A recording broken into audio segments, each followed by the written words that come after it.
নমস্কার বন্ধুরা, আশা করি সবাই খুব ভালো আছো। তো মিলন হবে কতদিনের আজকের পর্বের রিভিউ নিয়ে আমি তোমাদের সামনে চলে এসেছি।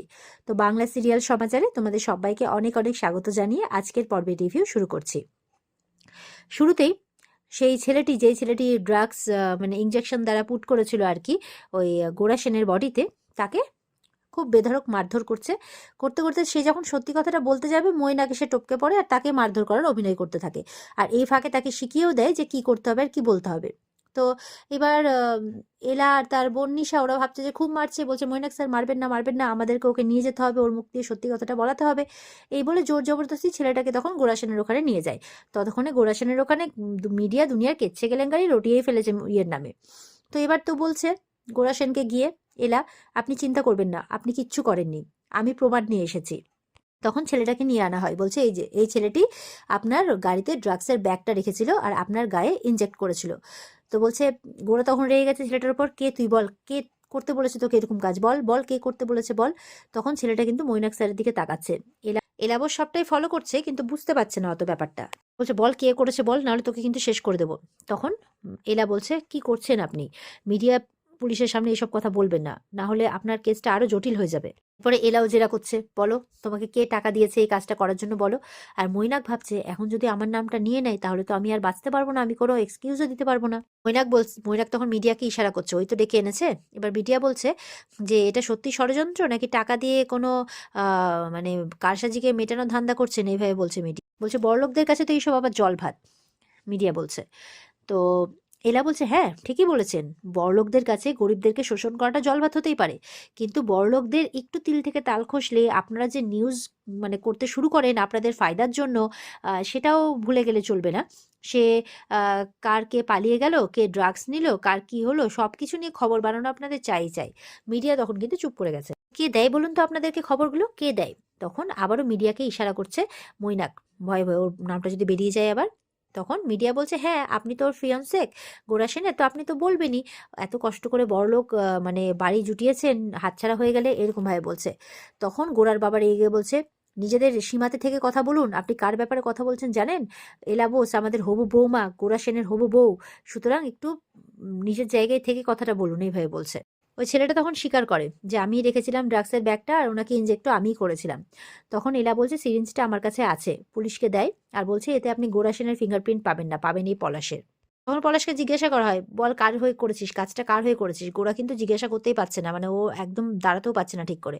তো বলছে যে এবার অনুষ্ঠানে যে ক্যামেরা করছিল সে এসে এসে বলছে আমার কাছে ফুটেজটাও আছে ইনজেক্ট করার। তো সে পুলিশকে ফুটেজটা দেখাচ্ছে। এবার মৈনাক ভাবছে আরে ফুটেজ, তাহলে তো ওখানে আমার হাতে যে সিরিঞ্জটা ছিল সেটাও দেখা যাবে, এবার কি হবে।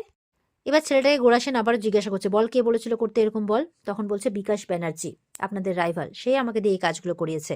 আসলে ওকে সবকিছু শিখিয়ে পড়েই এনেছে মৈনাক, যাতে মৈনাকের নামটা উঠে না আসে। তো এরপরে যাই হোক, মৈনাক তো আবার নাটক করতে শুরু করে যে আমি ওই বিকাশ ব্যানার্জিকে ছাড়বো না, আমি একদম ছাড়বো না, ওকে শেষ করে দেবো। তখন বলছে এলা বলছে এখন অত মাথা গরম করে লাভ নেই স্যার, বাদ দিন। আর পুলিশ তখন কি করে, এই এই ওয়েটারটাকে গ্রেপ্তার করে নিয়ে চলে যায়, মিডিয়াও তার পেছন পেছন যায়। আর যেই পুলিশ গোরাকে গ্রেপ্তার করছিল সে গোরার কাছে ক্ষমা চায় যে মাফ করবেন স্যার, আসলে আমাদের কাছে ভুলভাল ইনফরমেশন ছিল, তার জন্য আপনাকে একটু হ্যারাস হতে হলো। এলা বলছে দেখুন দাদুর বাবা ঘটক ছিলেন, তাই দাদুও ভালোবাসার মানুষদেরকে মেলাতে ভালোবাসেন। হয়তো ওনার মনে হয়েছে যে আমাদের মধ্যে কোনো সম্পর্ক আছে কিংবা আগামী দিনে গড়ে উঠতে পারে, তাই উনি আমাদের বিয়ে দিতে চাইছেন। আপনি যেরকম আপনার দাদুর ইচ্ছে পূরণ করতে বিয়েতে রাজি হয়েছেন, আমি সেরকমই আমার মা মামি বোন মামা তাদের ভালো রাখতে এই বিয়েতে রাজি হয়েছি। আমি জানি আমাদের মধ্যে কোনোদিনই ভালোবাসার সম্পর্ক গড়ে উঠবে না।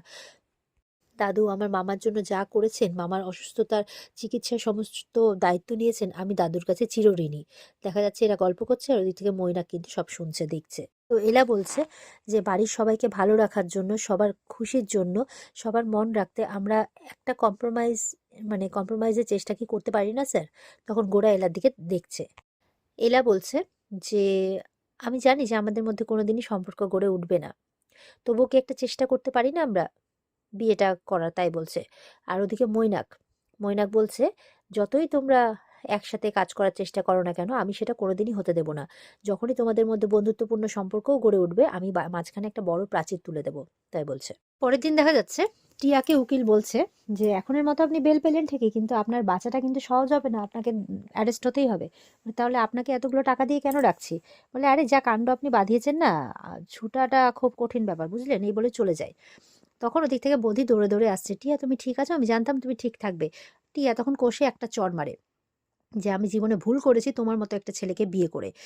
তুমি একটা বেকার ঘুরে বেড়ানো গিটার বাজানো ছেলে, আমি যে কি দেখে তোমার প্রেমে পড়লাম। কোনো কিচ্ছু নেই, কোনো ক্ষমতা নেই। বাবা আমার জন্য লন্ডন ফেরত ছেলে এনেছিল, আর ওদিকে আমি তাকে বিয়ে না করে তোমাকে বিয়ে করলাম। আর এদিকে এলাকে দেখো, সে ঠিক থেমে থেকে একটা বড়লোক বাড়ির ছেলে তুলে নিল। আমিও তো তুলতে পারতাম বলো। আমি অনেক বড় ভুল করেছি। একদম খবরদার তুমি আর আমার সাথে যোগাযোগ রাখার চেষ্টা করবে না। আমি আর তোমার সাথে থাকতে চাই না। এই বলে সঙ্গে সঙ্গে নিজের বাবাকে ফোন করে, আর ফোন করে বলছে আমি ভুল করেছি ড্যাডি, আমি আসছি, এখনই আসছি বলে বেরিয়ে যায়। বধি তখন বলছে এতদিনে রিয়েলাইজ করেছে যে এলা তাকে সত্যিকারের ভালোবাসতো। তাই বলছে আমি খুব ভুল করেছি রে, আর আমি আমার ভালোবাসা আর হারাতে পারবো না, তাই বলছে। আর ওদিকে বিয়ের মণ্ডপে গায়ে হলুদের জন্য সবাই দাঁড়িয়ে আছে। এলা, এদিকে এলার বোন ঐশী, ওদিকে মৈনাক, মানে গোড়া, সবাই আর কি। গোরা মৈনাক সবাই মুখটা হপ করে দাঁড়িয়ে আছে। তো গোরাকে বলছে ওর ভাই যে কৃষ আর কি, যে কিরে মুখ ওরকম ভাবে দাঁড়িয়ে আছিস কেন, যেন কেউ পানিশমেন্ট দিয়েছে? তো বলছে এই বিয়েটাই তো আমার কাছে পানিশমেন্ট। আর ওদিকে মৈনাক মনে মনে বলছে একটা ছোট্ট মিসআন্ডারস্ট্যান্ডিং এর জন্য আজকে আমাকে এই নাটকের অংশগ্রহণ করতে হচ্ছে। আমার আমার জন্য কি এটাও পানিশমেন্ট নয়? মানে যে ঐশীকে বিয়ে করতে হচ্ছে, তাই ওরও একটা পানিশমেন্ট আর কি। কি এলা গোড়ার দিকে মাঝে মধ্যে তাকাচ্ছে, তোর বোন নিশা ও রাগাচ্ছে। কিরে দিল মে কুছ হোতা है নাকি, এইভাবে তাকাচ্ছিস টেরা চোখে? বলে চুপ কর, মারবো না হলে। আর ওদিকে দেখা যাচ্ছে গোড়া এলার দিকে তাকিয়ে আছে, আর মনে মনে ভাবছে যে আমি আপনাকে কত মানে হিউমিলিয়েট করেছি, আর আপনি আমাকে কালকে বাঁচানোর জন্য এত কিছু করলেন। তাহলে কি দাদু ঠিকই বলছে, আমি আপনাকে ভুল চিনেছি? এবার গায়ে হলুদ চলছে, এবার সবাই মিলে নাচতে শুরু করেছে। তো বরকনেকেও এক জায়গায় আনা হয়। তো এবার নাচতে নাচতে তার গোড়ার গায়ে ধাক্কা লেগেছে, আর গোড়া গিয়ে পড়েছে একদম এলার গায়ের উপর। তো তাতে কি হয়েছে, গোড়ার গায়ে যে হলুদটা লেগেছিল গালের মধ্যে, সেটা এলার গালে গিয়ে লাগে। তো সবাই তো দেখি এবার ওদেরকে রাগাচ্ছে। সংযুক্তা বলছে নাও, গায়ে হলুদের আগে একটা ছোট করে গায়ে হলুদ হয়ে গেল, ছেলের গায়ে হলুদ সরাসরি গিয়ে পড়লো মেয়ের গায়ে। তো এবার দাদু বলছে মেঘনার বিয়ের সময়ও হালকা করে কিন্তু ওদের একটা গায়ে হলুদ হয়ে গিয়েছিল। তো তখন গোড়ার একজন কাকা বলছে যে ওদের গাঁটছড়াটা মনে হয় ভগবানই বেঁধে দিয়েছেন। এবার দেখা যাচ্ছে গায়ে হলুদ চলছে, আর বধি দৌড়তে দৌড়তে চলে এসছে বিয়েটা ভাঙবে। ওই নাকি এলা নাকি ওরই একমাত্র একমাত্র ওকেই ভালোবাসে, আর কারো হতে পারে না। আর ওদিকে দাদু দেখছে এই হতচ্ছাড়া আবার এখানে কি করতে এসছে। আর এখানে আজকের পর্ব শেষ হয়ে যায়। তো এই ছিল আজকের পর্বের রিভিউ। ভালো লেগে থাকলে পর্বকে লাইক কমেন্ট করে জানাতে ভুলবে না, আর আমাদের সাথে জুড়তে চ্যানেলকে সাবস্ক্রাইব করতে ভুলবে না। দেখা হচ্ছে তোমাদের সাথে আগামীকালকে। সবাই খুব ভালো থাকবে। আজকের মতো পর্ব এই পর্যন্তই। টাটা।